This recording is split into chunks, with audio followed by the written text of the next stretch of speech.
அனைவருக்கும் அன்பு வணக்கம். நான் உங்கள் அன்பு. இன்றைக்கி நம்ம எங்கே போக போகிறோன்னா, கொங்கு 7 சிவத்தலங்கள்லேயே முக்கியமான ஒரு பாடல் பெற்ற ஸ்தலங்களுக்கு தான் போக போகிறோம்.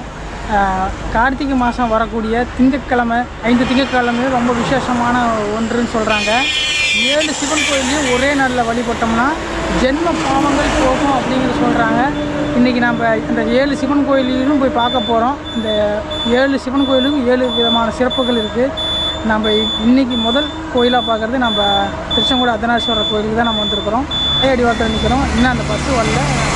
அடிவாரத்தில் கூட தான் பயணம் பண்ண போகிறோம். பஸ்ஸு வந்தானே இங்கேருந்து அடிவாரத்துலேருந்து அந்த அர்த்தநாரீஸ்வரரை போய் இன்றைக்கி தரிசனம் பண்ண போகிறோம். அதுக்கப்புறம் சங்கமேஸ்வரர் பவானி சங்கமேஸ்வரர் கோயிலுக்கு போய் தரிசனம் பண்ண போகிறோம். தொடர்ந்து வீடியோ பாருங்கள். ஒவ்வொரு கோயிலை நான் உங்களுக்கு காட்டிகிட்டே இருக்கேன். வழிகாட்டு விநாயகரை தரிசனம் பண்ணிவிட்டு ஆரம்பிக்கலாம். நல்வழி காட்டும் விநாயகர் மலைப்பாதை அடிவாரத்தில் இருக்காங்க. பஸ்ஸு வரணும். பஸ்ஸில் ஏறி மலைக்கு மேலே போகணும். சூரிய உதயம் எப்படி இருக்குன்னு பாருங்கள்.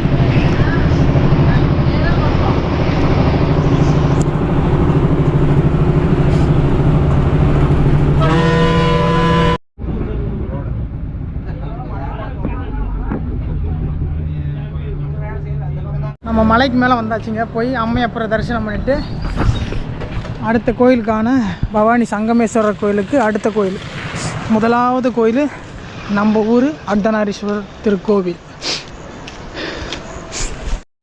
அம்மையப்பரை தரிசனம் பண்ணிட்டு வந்தாச்சுங்க. அருமையான தரிசனம். காலையில் கொடிவி மரத்தை தாண்டி நந்தீஸ்வரர் இருக்கிறாரு, அருட நந்தி.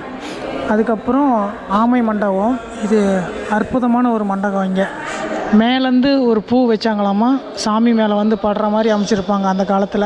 இந்த கோயிலுக்கு மேலே இருக்கிற கல்லால் செய்யப்பட்ட சங்கிலிகள், கிளிகள், சிலையோட வடிவங்களை நிறையாவே பார்க்கலாம் இந்த இடத்துல. அம்மையப்பர் வந்து ஒரு பக்கம் ஆணாகவும் ஒரு பக்கம் பெண்ணாகவும், உலகுக்கு ஆணும் பெண்ணும் சமங்கிற ஒரு தத்துவத்தை உணர்த்தியிருக்காங்க இந்த மலையில். இங்கே முருகப்பெருமான் செங்கோட்டு வேலை வரா இருக்காது, ஆதிகேஸ்வர பெருமாளும் இருக்காங்க. இந்த கோயிலுக்குன்னு ஒரு சிறப்பான வரலாறுலாம் இருக்குது. அதை நான் வந்து தனியாக ஒரு வீடியோ பண்ணியிருக்கேன், நம்ம சேனல்லே இருக்கும், போய் பாருங்கள்.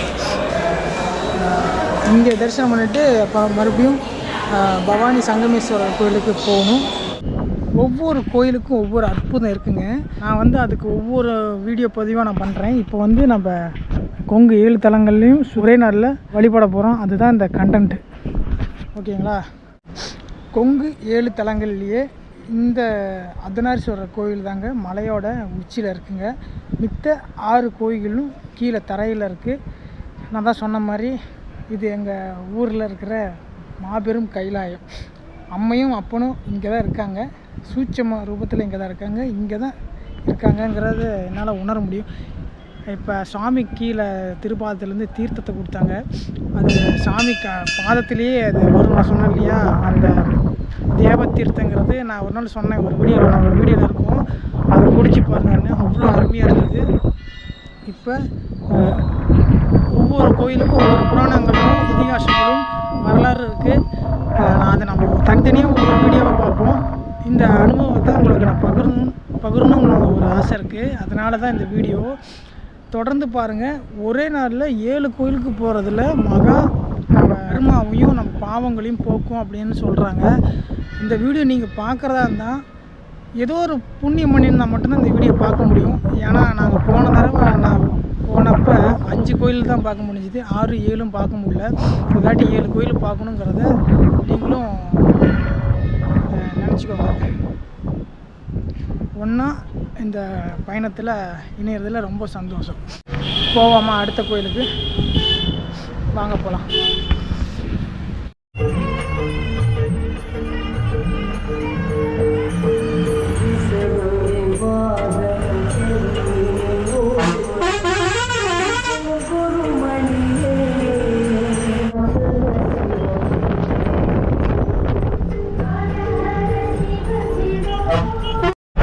பவானி சங்கமேஸ்வரர் கோயிலுக்கு வந்துட்டாங்க. ஆற்றுக்கு நடுவில் இருக்குது பார்த்தீங்களா, அதுதான் சங்கமேஸ்வரர் ஆலயம். இப்போ நம்ம அங்கே தான் போயிட்டுருக்குறோம். பாலத்து மேலே போயிட்டுருக்கோம். பவானி சங்கமேஸ்வரர் கோயிலுக்கு வந்துட்டேங்க. இந்த இடத்துல வந்துட்டு 3 நதி சேரக்கூடிய இடம் குடுதுறைன்னு சொல்கிறாங்க. போயிட்டு சுவாமி தரிசனம் பண்ணிட்டு வரோம். இந்த ஃபோட்டோ வீடியோ மொபைல் எதுவுமே அலோடு இல்லை. கோயிலோட ஹிஸ்ட்ரி தனி ஒரு வீடியோவாக நம்ம பண்ணுறோம். இந்த தாட்டி நம்ம வந்திருக்கிறது கொங்கு 7 ஸ்தலங்களை தரிசனம் பண்ணுறதுக்காக. பிரம்மாண்டமான ஒரு ராஜகோபுரத்தை பாருங்கள்.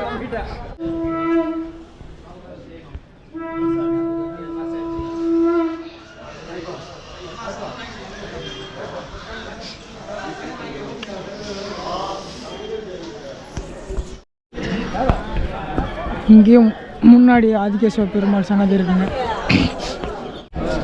இங்கே வேதநாயகி அம்மாவோட சன்னதி பவானி. இந்த இடத்துல சங்கமேஸ்வரரோட சன்னதி. இங்கே இடையில வந்து முருகப்பெருமானோட சன்னதி. கோயிலுக்கு இந்த பக்கமும் ஆறு, அந்த பக்கமும் ஆறு. கூட்டம் பாருங்கள் எவ்வளோ இருக்குன்னு. எல்லாம் ஐயப்பன் கோவில் பக்தர்கள் நிறைய பேர் வந்திருக்காங்க. கீவுக்கு போயிட்டு இருக்கிறோம். சன்னதிக்குள்ளே சங்கமேஸ்வரர் சூப்பராக ராஜகோலத்தில் செம்மையாக இருந்தார். அது தரிசனம் பண்ணியாச்சு. வெளியே வந்தோடனே முருகப்பெருமான தரிசனம் பண்ணியாச்சு. இந்த பக்கம் ஒரு கோயிலுக்கு பார்த்திங்கன்னா இங்கே அம்பாள் சன்னதி இருக்குது. அங்கே போய்ட்டு அவங்களையும் தரிசனம் பண்ணிட்டு நான் உங்களுக்கு காட்டுறேன் இந்த கோயிலோட அவுட்லுக்கு. இங்கே வந்துட்டு வில்லு மரத்துக்கடியில் ஒரு சிவலிங்க செம்ம அழகாக இருக்குங்க. சைடு அம்பாள் சன்னதி, இந்த பக்கம் சிவபெருமான் சன்னதி, நடுவில் சோமாஸ்கந்தன்னு சொல்லுவாங்க இல்லையா, அந்த மாதிரி ஒரு அமைப்பில் கோவில் அமைஞ்சிருக்கு. வீடியோ எடுக்கக்கூடாது, நான் அப்புறமேல உங்களுக்கு சொல்கிறேன். அம்பாலை தரிசனம் பண்ணியாச்சுங்க. அவ்வளோ தத்ரூபமாக இருக்காங்க வேதநாயகி அம்மா. செம வைப்பாக இருந்ததுங்க. அது உள்ள அந்த கருவறையோட அந்த சக்தி நிலை சொல்லுவோம்ல, அவரை பார்க்கும்போதும் சரி இந்த ஆலயமே அவ்வளோ பவர்ஃபுல்லாக இருக்குது, உணர முடியுது. 2 பக்கம் ஆற்றுக்கு நடுவில் இந்த கோயில் அமைஞ்சிருக்கிற அந்த மகத்துவமான அந்த விஷயம் வந்து சூப்பராக இருக்குது.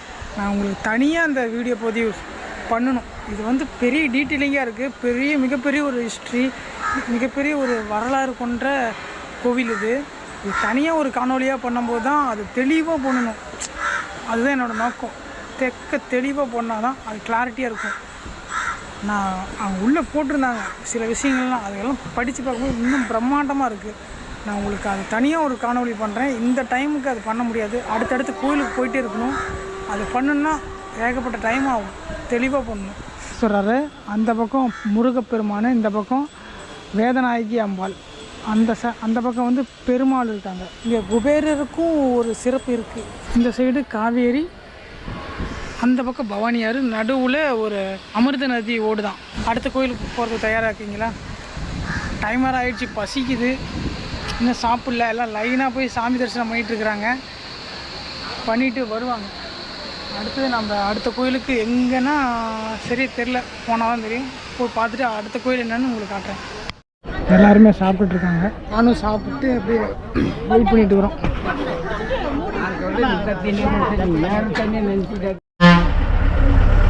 இங்கேருந்து அடுத்த கோயில் திருமுருகன் பூண்டிக்கு கிளம்பியாச்சுங்க. சங்கமேஸ்வரர் கோயிலேருந்து திருமுருகன் பூண்டிக்கு கிளம்பியாச்சு. இதாங்க திருமுருகன் பூண்டி. முருகப்பெருமான் சிவபெருமான வணங்கின இடம். இதுக்கும் ஒரு வரலாறு இருக்குங்க. சூரசம்ஹாரம் பண்ணதுக்கப்புறம் அவருக்கு பிரம்மகத்தி தோஷத்தை நிவர்த்தி பண்ணுறதுக்கோசரம் வந்திருக்காரு இந்த கோவிலுக்கு. வேலையும் மயிலும் கோவிலுக்கு முன்னாடி நிறுத்திட்டு அதுக்கப்புறம் தான் போய் சாமியை வழிபட்டுருக்காரு. இங்கே ராஜகணபதி அவ்வளோ பிரம்மாண்டமான ஒரு அழகான ஒரு தோற்றத்தில் இருக்கார். அரச மரமும் வேப்ப மரத்துக்கும் அடியில் அவ்வளோ அழகாக இருக்கார். அங்கே இருக்கிறாரு. உள்ளே போவோமா? நட சாத்திர டைம் ஆயிடுச்சு. அதில் போட்டிருக்க பாருங்கள், முருகனுக்கு 6 தலைக்கிற மாதிரி, சிவபெருமானுக்கு பூஜிக்கிற மாதிரி. சரி, கோயில் உள்ளே வந்தாச்சுங்க. கேமரா ஆஃப் பண்ணிடுறேன். உள்ளே போய் சாமியை தரிசனம் பண்ணிட்டு வந்துட்டேங்க. திருமுருகநாதன் அம்மா பேர் வந்து வள்ளி அம்மாள் அப்படின்ட்டு போட்டிருக்கு. முருகப்பெருமானுக்கு வந்து 6 தலை கொண்ட முருகப்பெருமானுங்க. அவருக்கு பின்னாண்ட ஒரு 6வது தலை இருக்குது. அதை நேரடியாக பார்க்க முடியாது, கண்ணாடி வழியாக தான் நம்ம பார்க்க முடியும். அவருக்கு அது தீபாரணம் காட்டுவாங்க.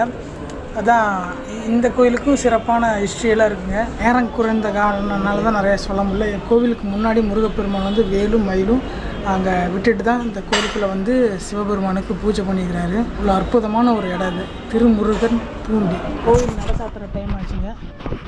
கோயிலோட அவுட்லுக் இப்படி தான் இருக்குது. அங்கே அம்பாள் அப்பன், இங்கே அம்மா, உள்ளுக்குள்ளே முருகப்பெருமான். கோயில் நட சாத்த போகிறாங்க. இப்படி கோயிலில் ஒரு வளம் வந்துடலாம். பஞ்சபூதலிங்கம். கோவிலை வந்து தேய்ச்சி செக் பண்ணாதீங்க, இதெல்லாம் சிதலம் அணிஞ்சு போயிடும். அதனால் இது பராமரிக்கிறது தான் நம்ம வேலை. எல்லாம் சுரண்டி அந்த கோவிலோட தன்மையை, ரொம்ப பழமையான கோயில். இங்கே ஒரு கிணறு இருக்குது. இங்கே சாமியை வணங்கிட்டு இங்கே அவினாசி அப்பரை போய் வணங்க போகிறோம். இங்கேருந்து போகிறதுக்கு எப்படி ஒரு அரை மணி நேரத்துக்குள்ளே ஆகும்னு நினைக்கிறேன். இங்கே நட சாத்த போகிறாங்க. அதுக்கு முன்னாடி அதுக்குள்ளே அங்கே பக்கத்தில் போயிடலாம். அங்கே போய்ட்டு உங்களுக்கு காட்டுறேன். 1 மணி ஆயிடுச்சு. வந்துட்டோம் அவினாசி அப்பரை பார்க்க.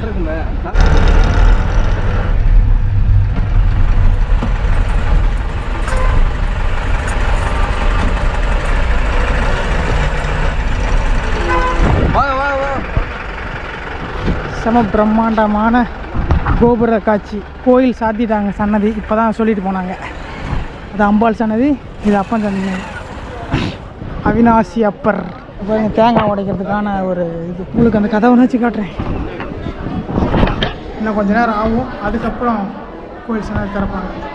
அவினாசி அப்பரோட ஹிஸ்ட்ரி போட்டிருக்காங்க பாருங்கள். இதுதாங்க அந்த கோவிலோட வரலாறு. இது முழுசாக சொல்லணும்னா நிறைய படித்து தான் சொல்லணும், சும்மா எடுத்தான்னு சொல்ல முடியாது.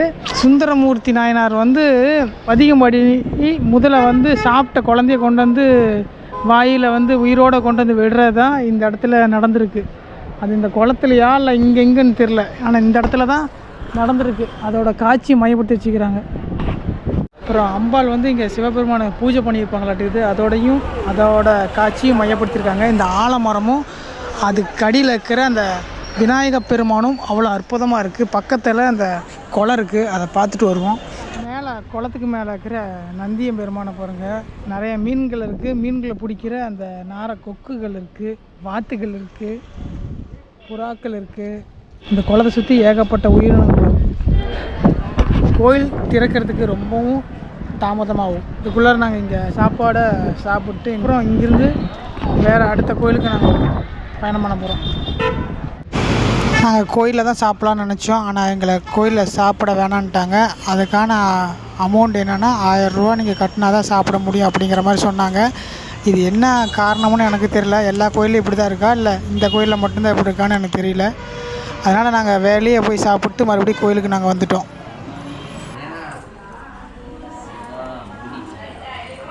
தனக்கு செம்மையே ஆயே சிவபதம் அளித்த செல்வமே சிவபெருமானே, செல்வமே சிவபெருமானே, இம்மை உன்னை சிக்கென பிடித்தேன், எங்கு எழுந்து அற்பதி இனியே.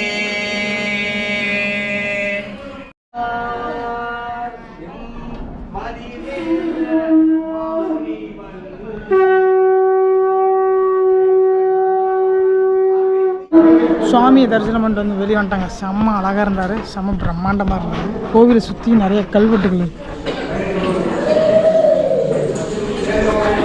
ரொம்ப பழமையான கோவிலுங்க. அம்பாள் வந்து சிவபெருமானுக்கு பூஜை செய்கிற மாதிரி ஒரு காட்சி இருக்குது. இந்த இடத்துல ஏதோ ஒரு புராணம் இருக்கும். உங்களுக்கு இன்னொரு நாள் வந்து தெளிவாக சொல்கிறேன். இவங்க 2 பேர்த்தோட மகன் தான் அந்த குழந்தை. அது முதல்ல முழுங்கிரும். சுந்தரமூர்த்தி நாயனார் வந்து அந்த பதிகம் பாடி அந்த குழந்தையை மீட்டு எடுப்பார். அந்த நிகழ்ச்சி இந்த மண்ணில் தான் நடந்திருக்கு. அதனால் இந்த இடம் அவ்வளோ மகிமை இருக்குது. அவர் பாடினதுக்கு இறைவன் எவ்வளோ அற்புதத்தை பண்ணியிருக்காரு பார்த்தீங்களா. அதான் நாயன்மார்கள், அடியார்கள், அவங்களோட ஞான பலம், பக்தி, ஞானம் எல்லாம் கலந்த ஒரு அவரும் ஒரு இறைநிலை தான். அந்த மாதிரி ஒரு அமைப்பு தத்ரூபமாக இருக்குங்க இந்த இடம். இந்த ஃபுட்டேஜ் அம்பாளை தரிசனம் பண்ணியாச்சு. அப்படியே இந்த பக்கம் பிரகாரத்தை சுற்றிக்கிட்டு இருக்கிறோம். இங்கே இருக்கிற கல்வெட்டு பாருங்கள். இது எந்த காலத்து கல்வெட்டுன்னு தெரியல. 3 கல்வெட்டுகள் இருக்குது. இடையில் வந்து முருகப்பெருமானோட வள்ளி தெய்வானையோடு இருக்காங்க. அது சிவபெருமான் சன்னதி, அது அம்பாள் சன்னதி. புகைப்படம் எடுக்காத அனுமதி இல்லை, சாமியை மட்டும்தான். அவினாஷி அப்பரை தரிசனம் பண்ணிவிட்டு அடுத்த கோயிலுக்கான பயணத்தை தொடங்கியாச்சுங்க. சூப்பராக இருந்துச்சு பாருங்கள். அவ்வளோ அழகான ஒரு இடத்துல அமைதியான ஒரு சூழலில், சிட்டிக்குள்ளே தான் இருக்குது, ஆனால் ரொம்ப அமைதியாகவும் இருக்குது, பீஸ்ஃபுல்லாக இருக்குது. அடுத்த இடத்துக்கு போகலாம். அங்கே உங்களுக்கு அடுத்த கோயில் என்னென்னு தெரியல, நான் உங்களுக்கு கொண்டு போய் கூட்டிகிட்டு போய் காட்டுறேன். இங்கே இருக்கிற பிள்ளையார் வந்து பார்த்தீங்கள, இந்த அரச மரத்துக்கு அடியிலன்னு சொன்னேன் இல்லையா, இந்த இடத்துல பாருங்கள் பிள்ளையார் வந்து அரச மரத்துக்குள்ளேயே இருக்கார். இது பழைய பிள்ளையாருன்னு நினைக்கிறேன். இது புதுசாக வச்சுருக்காங்க. இந்த சுற்றி சூப்பராக இருக்கார், அழகாக இருக்கார், இயற்கையாக இருக்கார். ரொம்ப சக்தி வாய்ந்த இடத்துல இருக்கிறாரு. உங்களுக்கு காட்டணும்னு நினச்சேன், நான் இப்போ தான் பார்த்தேன். அப்படியே பயணத்தை ஆரம்பிப்போம். ஹர மகாதேவ்.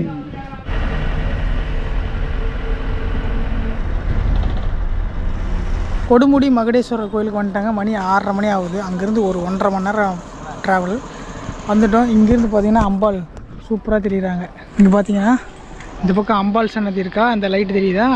இங்கேருந்து ஸ்ட்ரைட்டாகவே அம்பாள் அவ்வளோ தத்ரூபமாக இருக்காங்க. அதுக்கப்புறம் சிவபெருமான் அந்த பக்கம் இருக்காரு பாருங்கள். வியூ சூப்பராக இருக்கு பாருங்கள். இந்த பக்கம் அம்பாள், இந்த பக்கம் சிவபெருமான். நம்ம போன கோயிலையும் பார்த்துருப்போம், வலது பக்கம் அம்பாள் இருக்காங்க. இந்த கோயிலையும் அதே மாதிரி வலது பக்கமாக இருக்காங்க. இடது பக்கம் சிவபெருமான் இருக்கார். இது வந்து ஒரு ஆறுங்க, ஃபுல்லாக ஒரு ஆறு. இது நம்ம அங்கே பார்த்தா அதே ஆறு தான் வரும். இங்கே வந்து திரும்பி போகுன்னு சொல்லுவாங்க. இந்த இடத்துல ஒரு சிறப்பு இருக்குது. நான் உங்களுக்கு தனியாக அது ஒரு வீடியோவை பண்ணுறேன். வந்து நம்ம போய் மகுடேஸ்வரரை தரிசனம் பண்ணிட்டு வரலாம். வாங்க போகலாம். இந்த 3 வண்டியில் தான் நாங்கள் வந்தோம். மகுடேஸ்வரரையும் அம்பாலையும் பார்த்துட்டு வந்துட்டோம்.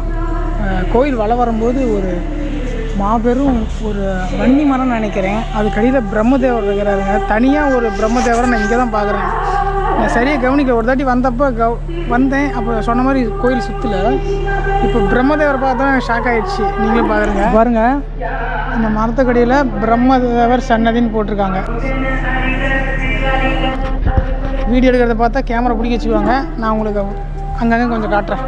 மகுடேஸ்வரரை அம்பாலையும் கும்பிட்டு அடுத்த கோயிலுக்கான பயணம் கிளம்பியாச்சு. போயிட்டு இருப்போம், பார்க்கலாம்.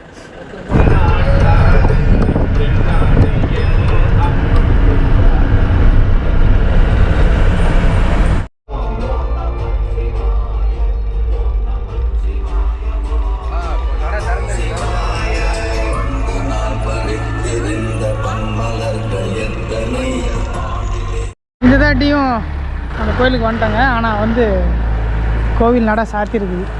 கோயில் பாருங்க, கோபுரம் அவ்வளோ அழகாக இருக்குது. பக்கத்தில் இருக்கிற மரமும் அங்கே இருக்கிற விநாயகரும் அவ்வளோ அழகாக இருக்காங்க. அருள்மிகு கல்யாண விகடேஸ்வரர் திருக்கோவில் நட சாத்தியிருக்காங்க.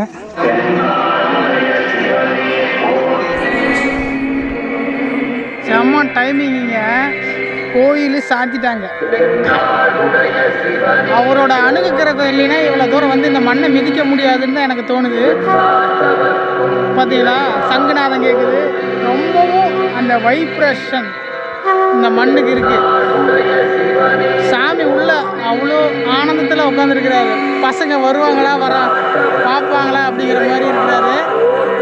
எல்லாமே அவரோட அனுக்கிறம் தான். இந்த இடத்துல வந்து நிற்கணுன்னா கூட அவரோட சாமியை வந்து இன்னைக்கு பார்க்க முடியாது. வாசல்ல இருந்து நாங்கள் வழிபடுறோம். சாமி சூட்சும ரூபத்தில் எங்களுக்கு ஆசீர்வாதம் ஒன்று வருங்க நம்பிக்கையோட பண்ணுறோம். சாமியோட கொஞ்சம் கீழே இறங்கினா படிக்கட்டுகள் இருக்குது. அதுக்கு நேராக சுவாமி இருக்கார். டைம் பார்த்தீங்கன்னா 8 மணி. அடியார்கள் எல்லாமே ஆலயத்துக்கு கீழே நின்று எல்லாம் வழிபாடு பண்ணியிருக்காங்க. நானும் போய் வழிபடுறேன். நீங்களும் இந்த வீடியோ பார்த்து வழிபடுங்க.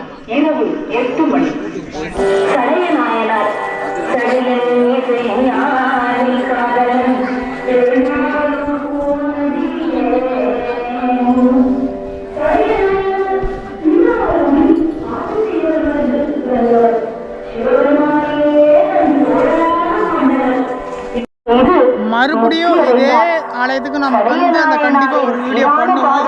நான் இது ஏற்கனவே யூடியூப்பில் பார்த்துருக்கேன். எனக்கு ஏற்கனவே நான் வந்திருக்கிறோம், அதுக்கப்புறம் யூடியூப்பில் பார்த்துருக்குறேன். கண்டிப்பாக நான் வந்து இந்த கோயிலோட ஹிஸ்ட்ரி, அந்த வரலாறுலாம் நம்ம கண்டிப்பாக சொல்லுவோம். அதை அவர் அனுகிரகம் பண்ணுவார். சூப்பருங்க. அடுத்தது வந்து கரூர் பிரகதீஸ்வரர் கோயில் தான் போய் பார்க்கணும். ஓம் நமச்சிவாய. வாங்க போகலாம்.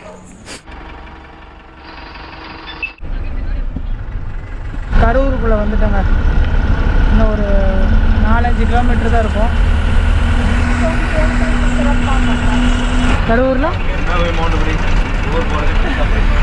கரூரில் மிக சிறப்பு வாய்ந்த ஸ்தலம் இந்த பசுபதீஸ்வரர் கோயிலில். வாங்க உங்களுக்கு போய் காட்டுறேன். தம்பி நிறைய சொல்கிறாரு, ஆனால் கேமரா முன்னாடி பேச மாட்டேங்கிறாரு. எங்கு நடக்காத பள்ளிய பூஜை இங்கே சிறப்பாக நடக்கும் இந்த மாதிரி. அவங்களுக்கு கோயில் பக்கத்தில் கொண்டு போய் காட்டுறேன். வந்துட்டுங்க கரூர் பசுபதீஸ்வரர் கோயிலுக்கு. கோபுரம் இரவு நேரத்தில் பார்க்கும்போது ரொம்பவும் கண்குளார காட்சியாக இருக்குது. அங்கே பாருங்களேன், ஓம் நமச்சிவாயங்கிற மந்திரத்தோட இந்த கோபுர அழகோட இங்கே நிற்கிற ட்ராவல்ஸோட இந்த மக்களோட எத்தனை ஓட. லாஸ்ட் டைம் வரும்போது இந்த சன்னதி சாத்திருந்துச்சிங்க. எனக்கு நமச்சிவாயன் போட்டு விட்டுருக்க ஓம் லைட் எரியல. ஓம் லைட் எரியலையா? அதாவது போன தடவை வந்தப்போ ஏங்கப்பா பேசி போன தடவை வந்தப்போ கோயில் சாத்தி இருந்துச்சு. நம்ம வெளியிருந்தே சாமி கும்பிட்டோம். இப்போ கரூருக்கு வந்துட்டு பள்ளியறை நடக்கிற கோயில் தாங்க சூப்பராக இருக்குது. உள்ளுக்குள்ளார கரூராரோட ஜீவசமாதி இருக்குது இந்த கோயில். மேலே பாருங்கள், ட்ரோன் பறந்துட்டு இருக்குது. கோயில் ஏதோ ட்ரோன் நம்ம உள்ளே போயிட்டு உங்களுக்கு காட்டுறேன். சுவாமி தரிசனம் பண்ணிட்டு வந்தாச்சுங்க. லிட்டராக திருவண்ணாமலையில் நம்ம என்ன ஃபீல் இருக்குமோ அதே மாதிரி தான் இருக்குது. நந்தீஸ்வரரும் சரி, பசுபதீஸ்வரரும் சரி. இப்போ வந்து பள்ளியறை பூஜைக்கு வந்து சுவாமி ஆலயத்துலேருந்து வெளியே புறப்பாடு இருக்குது. அவரை வரவேற்கிற விதமாக அந்த சங்கு நாதங்களும் அந்த ராஜாவை வரவேற்கிறதுக்கு என்னென்ன பண்ணுவாங்களோ அதெல்லாம் பண்ணிகிட்டு இருக்காங்க. எனக்கு பின்னாண்ட தெரியுது பார்த்திங்கன்னா இந்த கம்பளம், அது வந்து கோவிலை சுற்றியும் பண்ணியிருக்காங்க. சுவாமி வந்து அது நேராக தான் வருவார். அதை யாரும் மிதிக்கக்கூடாதுன்னு சொல்லியிருந்தாங்க. இப்போ நான் வந்து மறைச்சி கேமரா சொல்லிகிட்டு இருக்கேன், உள்ளுக்குள்ளே எடுக்கக்கூடாது. நான் சாமி எடுக்கிறதில்ல, எடுக்க போகிறதும் கிடையாது. நான் உங்களுக்கு இந்த விஷயத்த ஷேர் பண்ணுறேன், அவ்வளோதான். சுவாமி உள்ளேருந்து வெளியே வந்துட்டுருக்கிறாரு. செம்மையாக இருக்குங்க. ஆனால் மக்கள் நிறைய பேர் அங்கே நின்றுட்டு இருக்கிறாங்க. அந்த வைப்பு இருக்குது. திருவண்ணாமலையே அந்த ஊராக போயிருக்காங்க. இந்த ஊர் பள்ளியறை எங்கேயும் கைலைவாத்தியத்தோட சாமி வருவார். அதான் இந்த ஊரில் பள்ளியறை பூஜை மாதிரி எங்கேயும் பார்க்க முடியாதான். கைலைவாத்தியம் அந்த ராஜாவை அழைப்பாங்க இல்லையா, அந்த அளவுக்கு சாமியை இப்போ அழைச்சி ஆலயத்துலேருந்து வெளியே வந்துட்டுருக்கிறாரு. இப்போ தான் நாங்கள் பார்த்தோம், செம்மையாக இருந்தது. சொல்லும் போதே உங்களுக்கு எப்படி இருக்குது. வீடியோ எடுக்கக்கூடாது, நான் எடுக்கிறதும் கிடையாது. நான் சொல்கிற அந்த அனுபவத்தை நீங்கள் கேட்டும் தெரிஞ்சுக்கோங்க. நீங்கள் வந்து பார்த்து புரிஞ்சுக்கோங்க. எங்கள் எழுத்தளவுக்கு ஏதோ சிறப்பான ஸ்தலம். சூப்பராக தரிசனம் பண்ணியாச்சுங்க. சொல்ல வார்த்தையில் அந்த அளவுக்கு மனசு குளிர்ந்துருக்கு. நேரில் வந்து பாருங்கள், கோயில் வேறு லெவல். செல்ஃபி எடுக்கிற மாதிரி நீங்கள் ஃபோன் வச்சு இங்கே எடுத்தீங்கன்னா பயங்கர ஸ்ட்ரிக்ட்டு. அதாவது கோயில் சாத்திட்டாங்க, அதனால் எல்லாம் வெளியே தான் இருக்காங்க. காலையிலேருந்து 7 சிவஸ்தலங்களுக்கு பயணம் பண்ணியிருக்கோம். 7மே 7 விதமான அற்புதம். இங்கே கரூருக்கு வரும்போது அதோட அற்புதமாக இருந்தது. நான் இதுவரைக்கும் பார்த்ததே இல்லாத ஒரு அமைப்பான ஒரு விஷயம். இறைவன் வாய் வளர்றது பாருங்கள். அங்கே பார்த்துட்டு வந்து எங்களுக்கு சொல்ல தெரியல, அவ்வளோ அற்புதமாக இருந்தது. நீட் அண்ட் க்ளீனாக இருந்தது, பர்ஃபெக்டாக இருந்தது. எல்லா கோயிலும் இதே மாதிரி ஃபாலோ பண்ணாங்கன்னா இன்னும் சூப்பராக இருக்கும். செம்ம பர்ஃபெக்டாக இருந்தாங்க. அவங்க செயல்படுறாங்க இல்லையா அடியார்கள், அங்கே அர்ச்சகர் வேலை செய்கிறவங்க எல்லாருமே சரியான பர்ஃபெக்டாக இருந்தாங்க. துளி கூட பிசுறு தட்டாமல் இருந்தாங்க. நம்ம மக்கள் தான் வீட்டில் பேசுகிற மாதிரி உள்ளுக்குள்ளே பேசிகிட்டே இருக்கிறாங்க. ஆலயம் வேறு, வீடு வேறு. வீட்டுக்குள்ளே எப்படி இருக்கணுமோ அந்த மாதிரி இருக்கணும், ஆலயத்துக்குள்ளே வந்து எப்படி இருக்கணுமோ அந்த மாதிரி இருக்கணும். அவங்க அதனால ஸ்ட்ரிக்டாக சொல்கிறாங்க, நம்ம வீட்டுக்குள்ளே இருக்கிற மாதிரி எல்லா இடத்துலையும் இருக்கக்கூடாது. ஆலயங்களுக்கு வந்தால் அதுக்குன்னு ஒரு அமைப்பு இருக்குது, அதுக்கு தகுந்த மாதிரி நடந்துக்கணும். நான் வெளியே போயிட்டு சொல்கிறேன், கொஞ்சம் பயமாக இருக்குது. நான் உங்களுக்கு வெளியே போய்ட்டு சொல்கிறேன். கோயிலுக்கு வெளியே வந்தாச்சுங்க. செம்மையாக அருமையாக சூப்பராக இருந்தது. நம்ம சுவாமி வந்தார்னா நம்ம வீட்டு மேலே நின்று பார்க்குறது, படி மேலே நின்று பார்க்குறது, மேலேருந்து கும்பிட்றது அப்படி நம்ம நிறைய பேர் பண்ணுவோம். ஆனால் இங்கே சாமி முன்னாடி நடக்கக்கூடாது, சாமிக்கு பின்னாடி தான் நடக்கணுங்கிற மாதிரி மரியாதை கொடுக்க சொல்கிறாங்க. அந்த அளவெல்லாம் பக்குவமாக இருக்காங்க. அதை சொல்ல வந்தேன் நான். சூப்பராக இருந்தது. உள்ளுக்குள்ளே கரூரார் சித்தரோட சமாதி இருக்குது, ஜீவ சமாதி. நம்ம பவர்ஃபுல்லான ஒரு இடம். இதோட ஹிஸ்ட்ரி நம்ம ஒரு நாள் பண்ணுவோம். வெளியே நின்று இதோட கோவிலோட ஹிஸ்ட்ரி நான் உங்களுக்கு ஒரு நாள் சொல்ல போகிறேன். உள்ளே எடுக்கவே முடியாது, அவுட்டரில் எடுத்துக்கலாம், உள்ளுக்குள்ளே எடுக்க முடியாது. ஓம் நம சிவாய். சூப்பராக இந்த கொங்கு 7 தலங்களையும் சூப்பராக பார்த்தாச்சு. அந்த கல்யாண பிரகதீஸ்வரரை மட்டும்தான் உள்ளே போய் பார்க்க முடியல, அது ஒரு சின்ன வருத்தம். அன்னைக்கு நாங்கள் போகும்போது மழை வந்தது, அது ஒரு காரணம். இன்றைக்கி நாங்கள் போனது டூ லேட், ஏன்னா இங்கேருந்து கிளம்பும்போது டோட்டலாக லேட் ஆயிடுச்சு. அது இல்லாமல் நம்ம கோவிலில் நட சாத்திட்டாங்க, அது 4 மணிக்கு தான் திறந்தாங்க. ஒரு 3 மணி நேரம் அங்கேயே இருந்தோம்.